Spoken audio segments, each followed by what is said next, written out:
25 ans déjà que le Pikachu de Red incarne le costume de mascotte officielle de la licence Pokémon.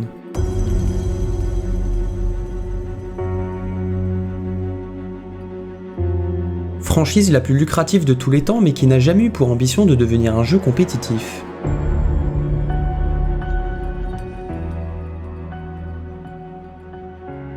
Alors le hasard faisant bien les choses, c'est l'une des créatures iconiques de la Team Rocket Smogo qui représente l'avatar de la référence stratégique mondiale depuis presque 20 ans.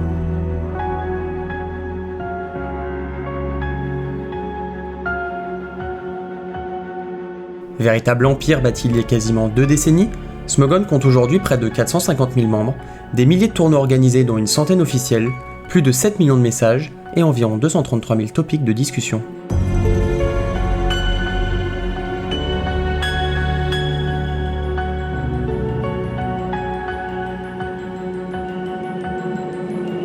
Mais au-delà de ces chiffres, qui connaît réellement son histoire ainsi que les personnes derrière sa création ? Pourquoi Smogon est-il la référence compétitive internationale ? Comment l'est-il devenu ? Pourquoi sommes-nous des centaines de milliers à jouer quotidiennement sous le régime instauré par le site américain depuis toujours ?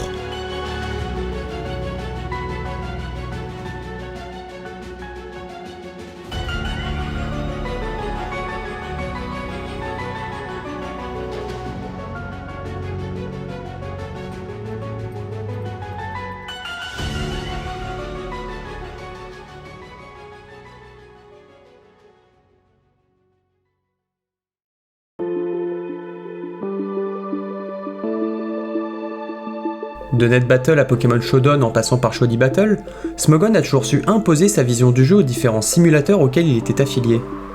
Et même Pokémon Online.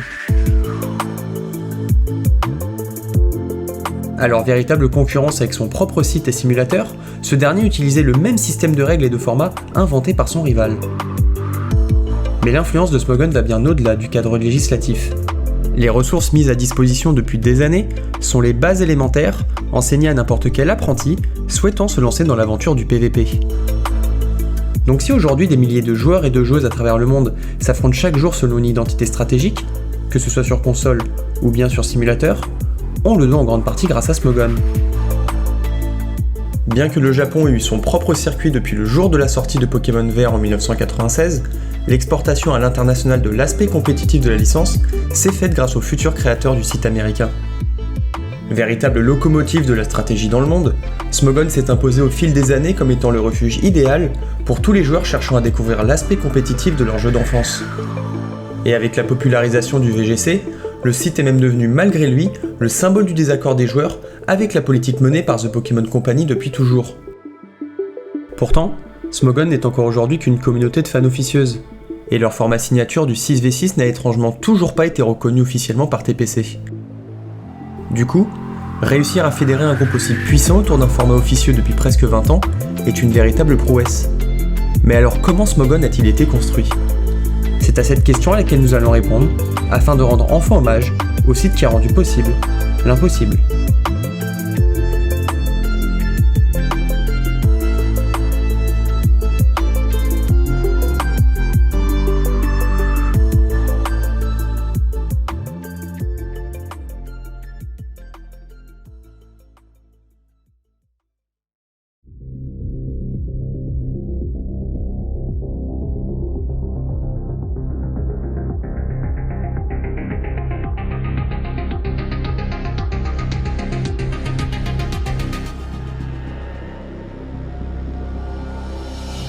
Le 27 février 1996 au Japon, Nintendo officialise la sortie des 2 premiers opus de ce qui deviendra plus tard la licence la plus puissante de l'industrie du jeu vidéo.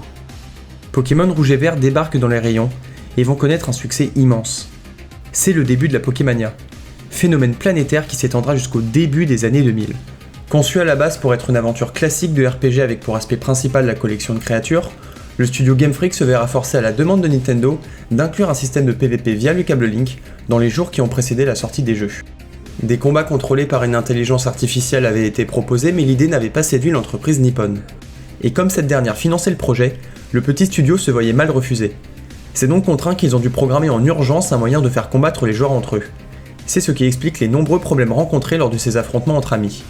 Mais peu importe, Nintendo avait obtenu ce qu'ils voulaient et ils allaient exploiter dès l'année suivante cet outil de leur tout nouveau bijou. Le 4 mai 1997 sont annoncés coup sur coup la tenue d'un tournoi à l'échelle nationale, la Nintendo Cup 97 qui comprendra des phases qualificatives régionales, ainsi que l'organisation de combats hebdomadaires à travers leur programme TV, Mario Stadium 64. C'est au cours de cette émission que seront également retransmis les tournois régionaux qui désigneront les 16 finalistes. Ces différents événements vont permettre de dessiner les contours d'un premier metagame. La publication du tout premier guide stratégique Pocketbook à la fin de l'année 1996 va offrir aux joueurs plus de précision sur les forces et faiblesses de chaque créature en détaillant leurs statistiques, ainsi que sur la puissance et les effets des différentes attaques disponibles. Aucune mention des DV n'apparaîtra et les EV seront abordés de manière incomplète via l'utilisation des vitamines. Cette zone d'ombre des mécaniques du jeu sera mise en évidence au cours d'un tournoi régional retransmis en direct à la télé, dans lequel un tauros a dépassé un Voltali. Malgré ces notions très précaires, les dresseurs les plus compétents de l'époque avaient déjà bien cerné quels étaient les moyens les plus efficaces pour gagner. On peut remarquer une utilisation importante de Tauros et le Vénard, ainsi que l'attaque Blizzard qui avait 30% de chance de freeze dans la version japonaise. 3 piliers qui sont encore aujourd'hui présents dans presque toutes les équipes. A noter qu'une Sleep Clause est déjà introduite afin de minimiser l'impact de Jinx et son Lovely Kiss. Une Type Clause et une Cell KO Clause sont également appliquées, faisant des japonais les créateurs originels de ce système de règles. Face à l'engouement suscité, une deuxième saison de ces événements compétitifs aura lieu au cours de l'année 1998. L'annonce des règles de la Nintendo Cup 98 se fera dans le magazine mensuel CoroCoro. Le but était de promouvoir la sortie très prochaine de Pokémon Stadium et par conséquent seulement 33 créatures étaient disponibles pour construire son équipe. Les chances de freeze sont également descendues à 10% et une Sleep Clause ainsi qu'une Freeze Clause sont présentes directement dans le jeu. Dans le même temps, la notion d'EV est publiquement dévoilée, ajoutant plus de profondeur à la compétition. En parallèle sortent les versions rouge et bleu en Amérique le 30 septembre. C'est le début de l'opposition idéologique entre l'Asie et l'Occident.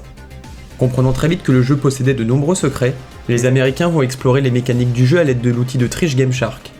Et en 1999, alors que le Japon entame sa 3e saison d'événements compétitifs en 3v3 sur console, les Américains vont créer un RBY bot sur IRC afin de lancer leur propre circuit sous le format 6v6.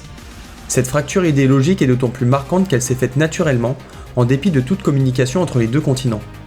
Un temps en avance dû à la latence de 2 à 3 ans entre les sorties japonaises et occidentales, l'Asie verra son rival américain combler son retard à la vitesse de la lumière. Le dernier fait d'armes de la communauté nippone est la création d'une ébauche de tiers lors de la Nintendo Cup 99. En plus des habituels bannis Mew et Mewtwo, les 23 Pokémon utilisés lors des éditions 97 et 98 étaient interdits. Il s'agit de la première séparation basée sur la force et l'utilisation entre ce que nous appelons aujourd'hui l'overused et l'underused. Depuis, chacun poursuivra sa croissance à des rythmes différents. Le premier millénaire touche alors à sa fin, il est temps d'ouvrir les portes de l'ère des simulateurs de combat.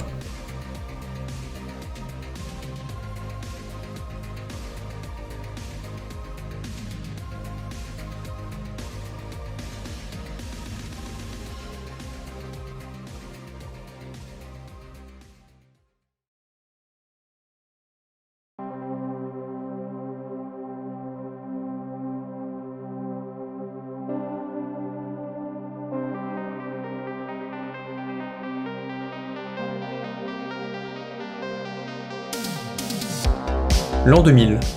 Pokémon Or et Argent sont disponibles depuis 2 mois au Japon et sortiront à la fin de l'année aux US. À plusieurs milliers de kilomètres d'intervalle, un groupe de Japonais et un groupe d'Américains ont eu la même idée révolutionnaire, créer un simulateur de combat. Le joueur nippon Amini produit Pokémon Battle Simulator au printemps 2000, afin de pouvoir s'améliorer en prévision des tournois en 2e génération.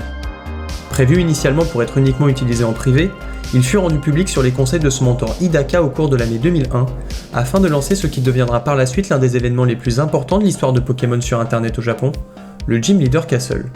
Ce challenge directement issu de Pokémon Stadium a pour but de défier les 8 champions d'arène avant d'obtenir le droit d'affronter le conseil des 4. Chaque membre était représenté par un joueur de renommée et qui avait pour obligation d'utiliser un Pokémon du type de l'arène. Le conseil 4 en revanche ne possédait aucun handicap de type. À cette époque, PBS était jouable uniquement sous ce format spécifique. C'est à la sortie de Pokémon Ruby et Saphir en 2002 que la restriction sera levée définitivement. Encore très controversé aujourd'hui, les simulateurs de combat ne connaîtront jamais une popularité énorme au sein du pays du soleil levant. Tout le contraire des occidentaux. Entre la sortie de la 1G en 1998 et de la 2G en 2000, Toby Martin dit Wintermute, un étudiant à l'université de mathématiques de Miami à qui l'on doit le fameux set Toby Bro, explore de fond en comble les mécaniques du jeu phénomène de Nintendo. Que ce soit les EV, les DV, les attaques, les statistiques, les différents pourcentages ainsi que les glitches, tout y passe. Mais à l'époque, l'accès à l'information est délicat et se fait majoritairement soit à travers des guides manuels, soit par internet via des articles éparpillés à droite et à gauche, ou par IRC où la communauté générale est basée. Tout va s'accélérer avec l'entrée dans le XXIe siècle. Wintermute souhaite développer un laboratoire de recherche dans lequel sera regroupé l'ensemble des informations déjà connues, ainsi que les futures découvertes afin de permettre aux joueurs de se préparer du mieux possible pour les prochaines compétitions internationales. Mais il veut aller encore plus loin. Il décide alors de construire à l'aide de ses camarades de classe un simulateur de combat en génération 1, Porygon's Big Show. Le projet est finalisé au premier trimestre de l'année 2000. Les prémices de Smogon sont désormais créées. Azure Height sera pendant 2 ans l'épicentre du PokéWeb international, et ce n'est pas un hasard si la future référence stratégique mondiale allait largement s'en inspirer pour bâtir son empire. Jusqu'à la sortie mondiale de Pokémon Ruby et Saphir entre fin 2002 et début 2003, les communautés japonaises et occidentales ont poursuivi leur croissance indépendante. La Nintendo Cup a organisé sa dernière édition en 2000 et les compétitions officielles vont globalement disparaître du paysage japonais, en raison notamment d'un metagame trop défensif. Une émission a même été contrainte de finir au-delà de son horaire habituel à cause d'un Octali intuable. Cet événement a fortement participé au passage au format double en 3ème génération. A l'inverse, les occidentaux continuent leur mutation. Les premières compétitions officielles sur les territoires américains et européens voient le jour en 2000, notamment le premier championnat du monde, et serviront d'éléments déclencheurs au développement de micro-communautés homologues à Azure Height sur des forums annexes tels que GameFAQs, The Pokémasters, UPN, RP Gamer ou encore PokéDaily. L'optimisation de la préparation pour ces événements IRL était la raison principale à l'émergence de ces différents groupes, mais ils incarneront surtout les débuts de la compétition en ligne sous le format 6v6. Face à la rivalité existante entre les différentes communautés, un Interboard Tournament est organisé. Il s'agit de la toute première compétition sur internet de renommée internationale. Le tournoi se jouait individuellement mais chaque joueur représentait une des équipes participantes. Ce format allait être réutilisé pour la quasi-totalité des événements majeurs jusqu'à la création de Smogon, avec pour seule différence la représentation soit d'un forum officiel, soit d'une équipe factice entre amis créée pour l'occasion. Mais malgré l'enthousiasme, l'organisation de l'IBT est chaotique. Bien qu'il finisse par arriver à son terme, la gestion unique par Azure Height est désastreuse, et un forum spécialement dédié pour l'organisation des tournois sera créé en réponse. Sneakville servira de QG pour les futures compétitions en ligne. Le CLST remplaçant de l'IBT et le SMPT seront les 2 événements majeurs en RBY jusqu'à la moitié de l'année 2001. Surfant sur l'engouement, le SNEAK sera organisé dans la foulée et sera le premier tournoi de cette envergure en GSC. Ce délai de plus d'1 an s'explique par la programmation du GSBot qui a nécessité plus de temps que prévu. PBS restera quant à lui utilisé jusqu'à la fin du tournoi début 2002 du fait de l'instabilité du RBY-Bot. Une fois leur fiabilité avérée, IRC deviendra le lieu préférentiel des affrontements en ligne. Après avoir connu une évolution spectaculaire pendant 4 ans, le PokéWeb international va légèrement stagner le temps d'effectuer cette transition vers IRC, avant d'entrer dans sa mutation finale.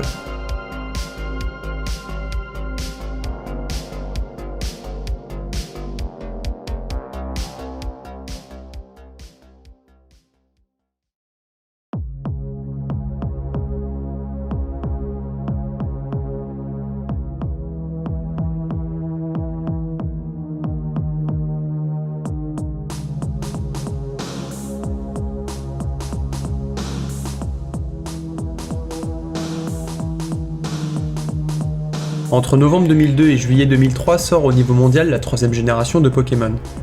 Avançant jusqu'alors sur des routes parallèles, Japon et Occident vont emprunter des directions opposées et leurs chemins ne se croiseront plus. C'est le début du format double d'un côté et de l'avènement des simulateurs de l'autre. NetBattle est un logiciel créé par Telesian en 2002 et capable de supporter les 3 premières générations de Pokémon.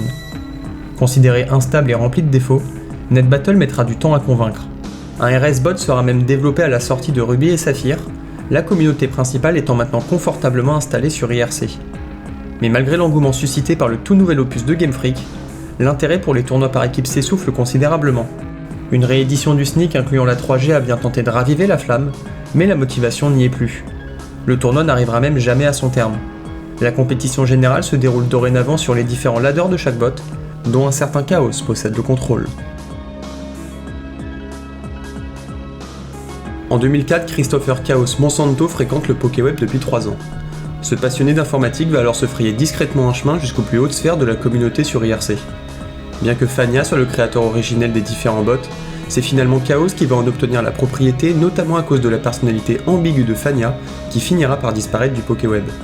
Cette unification sur IRC portera le nom de Néodome, dernière étape avant la création officielle de Smogon. Maintenant que les joueurs ont chacun déserté petit à petit leur communauté respective pour se réunir sur Néodome, la dernière pierre de l'édifice concerne la construction d'un forum qui servira de QG aussi bien pour le recueil d'informations sur les mécaniques du jeu que pour l'organisation de tournois. Les leaders du projet vont très largement s'inspirer de l'image de l'ancienne tour centrale du PokéWeb international Azure Heights en allant jusqu'à s'approprier son logo. L'évolution est en marche. 18 décembre 2004, ça y est, nous y sommes. Smogon est né. C'est le début d'une domination impitoyable de près de 20 ans pendant laquelle l'Empire américain va tout emporter sur son passage, et principalement ceux qui vont tenter de se mettre en travers de sa route, à commencer par NetBattle.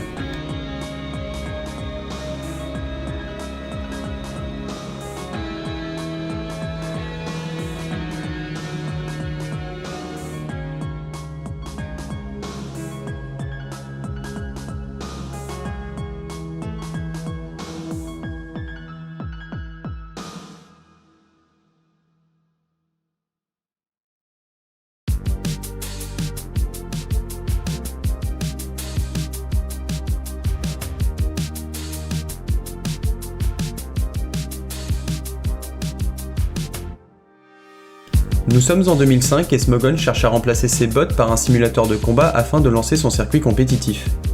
Après avoir été snobé pendant pratiquement 3 ans, le logiciel de Tevesian et sa communauté deviennent la cible prioritaire du leader smogonite. Après avoir lui-même tenté et échoué à créer un simulateur capable de supporter l'ensemble des générations disponibles à cette époque, Chaos se résigne à aller toquer à la porte de son voisin, et de manière insistante. À l'aide d'un programme spécialement conçu pour ignorer le message de bannissement automatique envoyé afin de déconnecter un utilisateur banni, Christopher va spammer les serveurs de NetBattle pour que les développeurs finissent par lui donner le code source. Et ça a marché. La première phase du plan est terminée.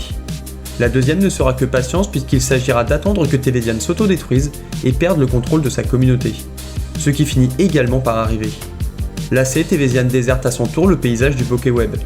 Smogon est désormais le leader incontesté de la communauté Pokémon internationale, sans aucune concurrence.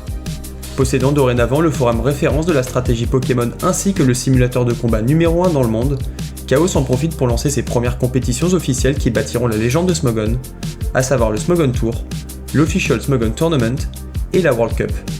Mais les Smogonites ne vont pas en rester là, et anticipent déjà la suite en sentant la 4ème génération approcher à grands pas.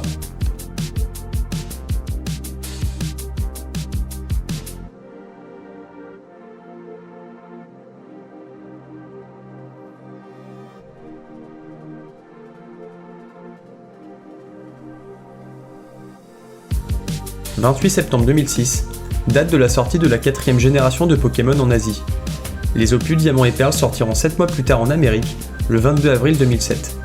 Si la 3ème génération a joué un rôle majeur dans la croissance de la scène stratégique du jeu dans le monde, que ce soit en termes de niveau ou d'attractivité par des ajouts subtils et intelligents de la part de Game Freak, ce n'est rien en comparaison à la 4ème génération qui va dynamiter la popularité de l'aspect compétitif en transportant le jeu à des sphères encore jamais atteintes et en bouleversant tous les codes. La Nintendo DS est un succès planétaire, deuxième console la plus vendue dans le monde en comptant les consoles de salon, et donc juste derrière la PlayStation 2. C'est peu dire que la réussite de la 4G est indissociable de celle de la Nintendo DS. Capable de générer des rencontres à travers le monde entier grâce au Wi-Fi, aussi bien pour les échanges que pour les combats, cette fonctionnalité est une aubaine pour l'expansion de la stratégie Pokémon. Jusqu'à remettre en cause l'existence des simulateurs de combat ? Pas tout à fait. Bien qu'une partie des fans de la licence découvre avec joie la possibilité de s'affronter en ligne sur console, ainsi que les nombreux mystères de l'aspect stratégique du jeu qui leur étaient jusqu'à présent inconnus, les fervents défenseurs du modèle internet restent campés sur leur position. Les améliorations sont faites, mais il est encore bien trop difficile et chronophage de construire une équipe compétitive, malgré l'accès aux nombreux guides qui pullulent sur la toile. Des micro-communautés se créent sur internet et il y a suffisamment de matière pour satisfaire tout le monde, aussi bien les collectionneurs désireux de compléter leur Pokédex, que les dresseurs en combat stratégique, en passant par les chasseurs d'étoiles.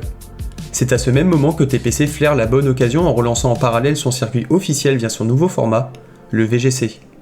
C'est le début de la fracture entre les joueurs console et les joueurs internet. Jusqu'à présent privés de compétition sur Game Boy, les occidentaux se sont développés sur simulateur. Mais la connectivité permise par la DS va redonner un intérêt considérable aux matchs sur console, et ce indépendamment du format joué. Outre l'aspect officiel du VGC, le simple fait de pouvoir jouer des combats à travers le monde avec ses propres Pokémon est un argument largement suffisant pour attirer les fans. Le format VGC connaîtra par conséquent une popularité croissante à travers le globe, depuis la 4G jusqu'à aujourd'hui. Smogon doit réagir et il y a urgence. NetBattle met trop de temps à implémenter la 4G et l'attente des joueurs se veut pressante. Coup de chance inouï, un simulateur spécifiquement créé pour la 4G voit le jour au cours du mois de juillet 2007. Il s'agit de Shoddy Battle, programmé et conçu des mains de Cassie J. Fitzpatrick et Benjamin Gwynn. La migration se fait très rapidement. Plus esthétique et plus ergonomique, Shoddy Battle va surtout offrir à Smogon ce qui lui manquait jusqu'à présent pour maintenir un intérêt quotidien et crédibiliser son statut de référence incontesté et incontestable. Un ladder enfin digne de ce nom. Très bancal sur les bots et inexistant sur NetBattle, les différents ladders utilisés ne jouissaient pas d'une forte popularité par rapport au tournoi. Avec l'avènement de Shoddy Battle, tout va basculer. Le ladder est précis, dynamique et rassemble l'intégralité des joueurs du PokéWeb. Plus que pour tester des équipes afin de les utiliser en tournoi, le ladder de Shoddy est une compétition à part entière, au même stade que les événements à trophées de Smogon. Chaque jour, des milliers d'affrontements ont lieu entre tous les joueurs de la planète, allant du novice au monstre de l'époque.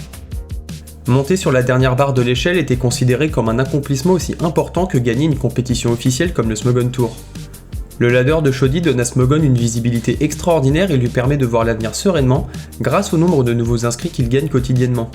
Mais plutôt que de se reposer sur ses lauriers, le mastodonte Smogon continue sa marche en avant et va répondre du tac au tac au challenge indirectement imposé par TPC et ses World Championships.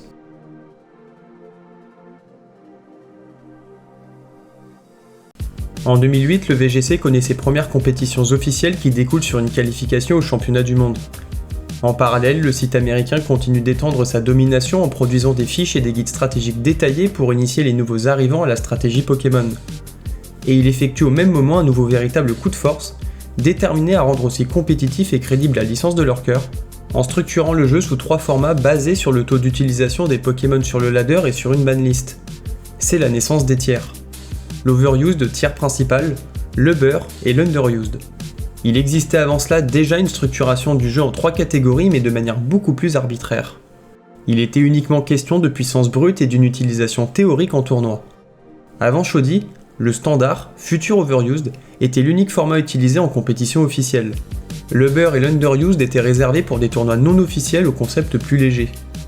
Aussi loin que l'on puisse remonter, Nintendo est le premier à avoir catégorisé son jeu au cours des Nintendo Cup mentionnés précédemment, en bannissant de l'édition 99 les Pokémon utilisés lors du tournoi précédent, qui venaient s'ajouter à la banlist naturelle. Azurite aura cette même idée de séparation selon le taux d'utilisation et va jusqu'à lui trouver un nom, l'underused. Mais c'est bien Smogon qui va apporter la formule la plus concrète et finaliser le projet en utilisant une formule mathématique, afin de chiffrer précisément le seuil de séparation entre l'overused et l'underused.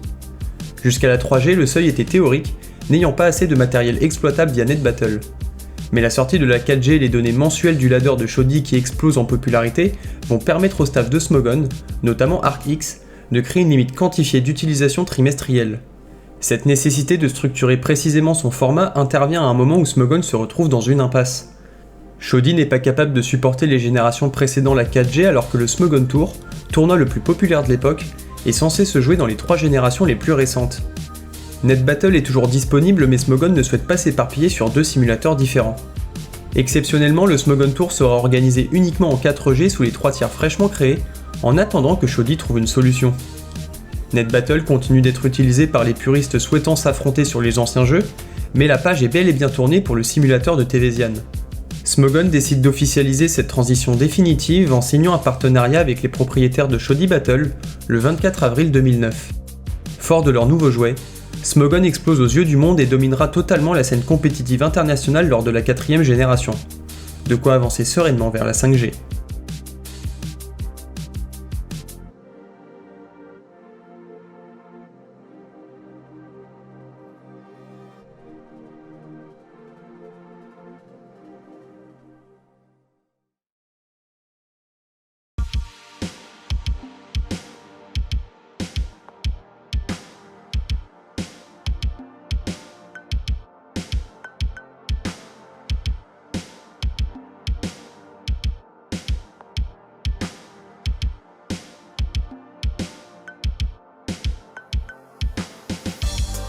Le 18 septembre 2010 sort en Asie Pokémon Noir et Blanc, 5ème volet de la licence, et début mars 2011 dans le reste du monde. Confronté à la même problématique que lors de la sortie de la 4ème génération, Smogon se retrouve une nouvelle fois dans l'impasse. Shoddy Battle n'arrive pas à supporter la 5G et malgré une volonté d'améliorer le simulateur via une mise à jour en fin d'année 2009 nommée Pokélab qui souhaitait mettre en avant le format double, les Smogonites sont dans l'obligation d'aller voir ailleurs. C'est donc contraint et forcé que les leaders de Smogon doivent quitter le simulateur qui a fait les beaux jours du site américain et avec lequel ils sont devenus les rois de la scène stratégique mondiale. Mais le roi est menacé. Et cette fois par un concurrent direct sur internet alors qu'en parallèle le VGC continue sa lente mais sûre progression. Cette menace porte un nom, mais possède surtout un forum et un simulateur capable de supporter l'intégralité des 5 générations existantes à ce jour. Il s'agit de Pokémon Online. Fondé par Coyote 508 en mars 2010, Pokémon Online est la première véritable alternative à Smogon. Ces derniers possèdent les joueurs mais le canidé américain détient le simulateur. Bis repetita, la communauté de Chaos va envahir les terres de son rival, comme avec NetBattle à l'époque, et définir Pokémon Online comme son simulateur référence. Mais cette fois il ne sera pas question d'un quelconque partenariat. Au contraire même. La guerre pour le trône du Pokéweb est ouvertement déclarée entre les deux communautés. Se sachant vulnérable, Smogon va s'appuyer sur le seul avantage qu'il possède encore face à Pokémon Online pour éviter de voir ses joueurs migrer vers son ennemi, à savoir le prestige de ses tournois. Quelques mois auparavant, en mai 2010, le staff de Chaos a introduit leur futur événement le plus populaire, la Smogon Premier League. Ce tournoi par équipe a pour but de rassembler les plus grands joueurs de chaque tiers afin de donner lieu à des affrontements légendaires. En plus de cela, le Smogon Tour va se servir de la puissance du simulateur de Pokémon Online pour revenir à son format originel et être encore plus attractif. Il s'agit de la première erreur commise par Coyote. Plutôt que de proposer de nouveaux concepts ou des améliorations au tournoi Smogonite, la communauté de PO va simplement organiser son propre OST, sa propre World Cup et sa propre SPL en pensant naïvement pouvoir gagner la bataille sur le long terme par la simple possession du meilleur simulateur disponible sur le marché. Hors de portée des griffes de Coyote, le Smogon Tour connaîtra un pic de popularité important et deviendra la couronne la plus convoitée du Pokéweb au cours de la période Black and White. Mais Pokémon Online est encore jeune. Un an seulement après son officialisation, il est le simulateur numéro 1 dans le monde et son site est en pleine croissance. Il attire même de plus en plus les Smogonites qui sentent sûrement qu'il serait plus logique de miser sur la communauté de Coyote pour les années à venir. Pourtant, son occasion unique de détrôner Smogon est déjà passée sans que personne ne s'en aperçoive. Nous avons vraisemblablement assisté au premier et dernier vacillement du roi. Et c'est à son tour de riposter.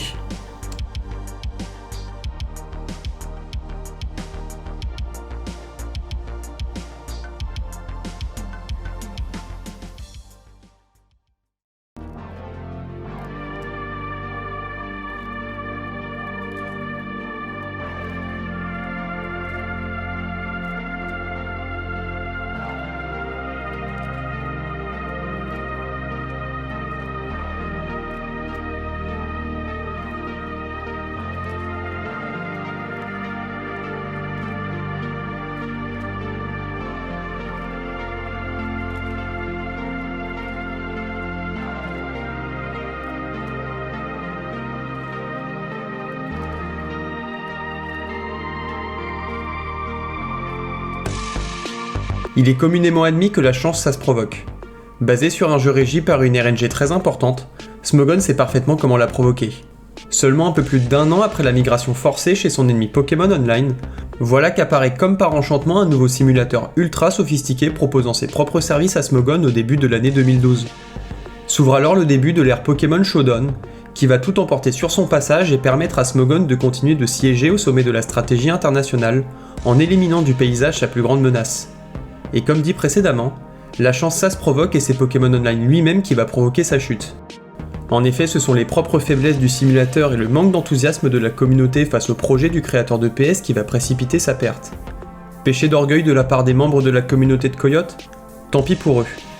Flairant la bonne affaire, les Smogonites s'engouffrent dans la brèche et accueillent à bras ouverts l'idée révolutionnaire des replays proposés par Zarel. Ni une ni deux, le programmeur informatique développe en à peine un mois un nouveau simulateur de combats animés et capable de générer des replays instantanément. Pokémon Online n'y survivra pas. Il ne doit sa survie temporaire qu'à la période de transition nécessaire et la finalisation complète du bijou de Zarel.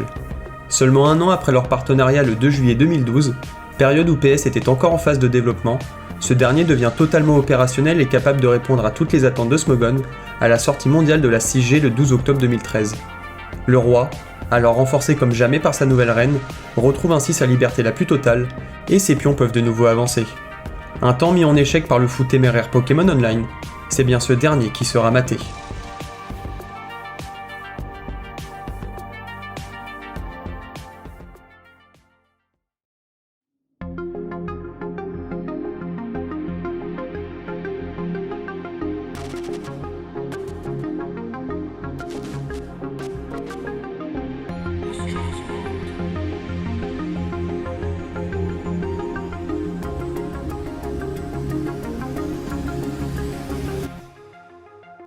La sortie de Pokémon XY entamera un lent déclin pour Pokémon Online, jusqu'à totalement disparaître de la surface d'internet le 28 août 2021 pour inactivité et manque de fonds d'investissement.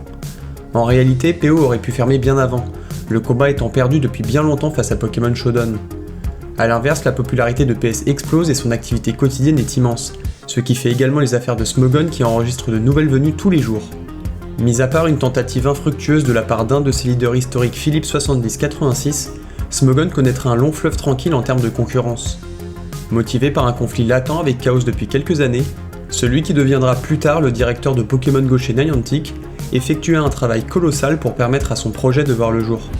Pokébattle portera l'espoir d'une partie de la communauté de bousculer les codes de Smogon et une hiérarchie de plus en plus décriée par ses meilleurs joueurs. Malheureusement, malgré un simulateur fraîchement créé pour l'occasion, des idées originales et novatrices ainsi que toute la bonne volonté du monde, le projet ne prend pas et c'est un échec total pour l'un des membres les plus importants de la communauté. Philippe 7086 incarne à lui seul l'incapacité encore actuelle de concurrencer de manière crédible Smogon. Les passages à la 7G, puis la 8G, et enfin la 9G n'y changeront rien. Pourtant, une forme de lassitude et de désintérêt a commencé depuis quelques années à gagner le cœur des Smogonites. C'est notamment la 8G et sa mécanique abjecte du Dynamax qui a marqué le début d'un déclin au sein du leader historique de la scène compétitive. Contraint de devoir bannir de ses tournois la signature de la génération du moment, Smogon tranche radicalement avec la scène VGC qui au contraire mettra le plus en avant possible sa mécanique à l'équilibre discutable. C'est la première fois qu'une telle séparation existe entre les deux formats, au-delà même de leurs différences naturelles. Connaissant une croissance régulière depuis son introduction, le VGC n'en demandait pas tant. Un réel pic d'intérêt va toucher le format officiel de la licence, et ce même au sein des joueurs Smogon. Il n'a jamais été aussi simple de construire une équipe compétitive sur console et les compétitions officielles se développent de plus en plus. Suffisant pour gagner en popularité et créer de sérieux problèmes au long terme au format officieux introduit par Smogon, il y a maintenant plus de 20 ans.